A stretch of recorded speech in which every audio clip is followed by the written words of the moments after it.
গোপালগঞ্জের মকসুদপুরে যুবদলের ৪৭তম প্রতিষ্ঠা বার্ষিকীর অনুষ্ঠানে অংশগ্রহণ করেন বিএনপির জাতীয় নির্বাহী কমিটির সহ সাংগঠনিক সম্পাদক মোহাম্মদ সেলিমুজ্জামান সেলিম। উদ্বোধনী অনুষ্ঠানে তিনি বলেন, যুবদল ও ছাত্রদল দলের জন্য অত্যন্ত মূল্যবান এবং তারা রাজনৈতিক কর্মকাণ্ডে সর্বাধিক ভূমিকা পালন করে।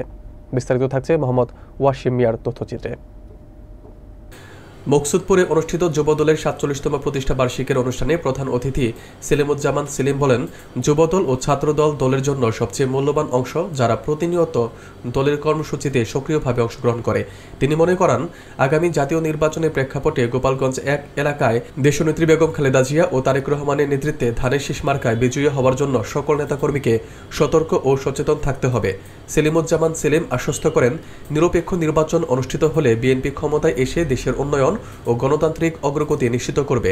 অনুষ্ঠানে উপস্থিত ছিলেন কেন্দ্রীয় যুবদলের সাবেক সহ সাহিত্য ও প্রকাশনা সম্পাদক মোহাম্মদ মাহমুদুল হাসান বাপ্পি, মকসুদপুর উপজেলা বিএনপির সভাপতি আব্দুল সালাম খান, সাধারণ সম্পাদক মোহাম্মদ তরিকুল ইসলাম রাজু, পৌরসভা বিএনপির সভাপতি মোহাম্মদ আবুল বাশার টুলটু বিশ্বাস, উপজেলা ও পৌর বিএনপি ও অঙ্গ সংগঠনের শতাধিক নেতাকর্মী।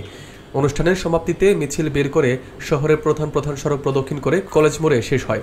এতে নেতৃবৃন্দ ও যুবকর্মীরা দলের ঐক্য, সচেতনতা ও সক্রিয়তাকে তুলে ধরে। এদেশের যুব সমাজকে এদেশের সম্পদ হিসেবে, এদেশের আগামী দিনের ভবিষ্যৎ হিসেবে গঠন করেছিলেন। বন্ধুরা আমার, বিগত সরকার এদেশের যুব সমাজকে ভবিষ্যৎকে নষ্ট করে দিয়েছে।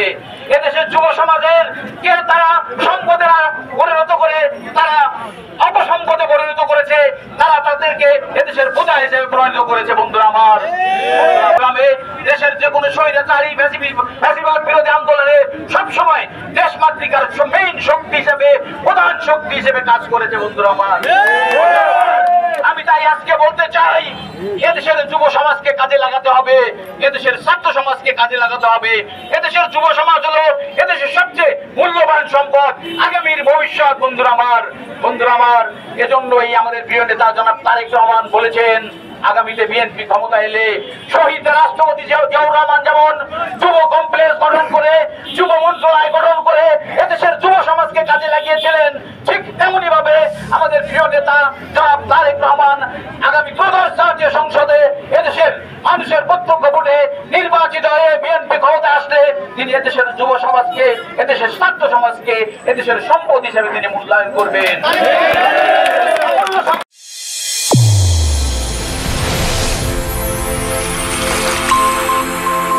চ্যানেল A1 হৃদয়ের স্পন্দন।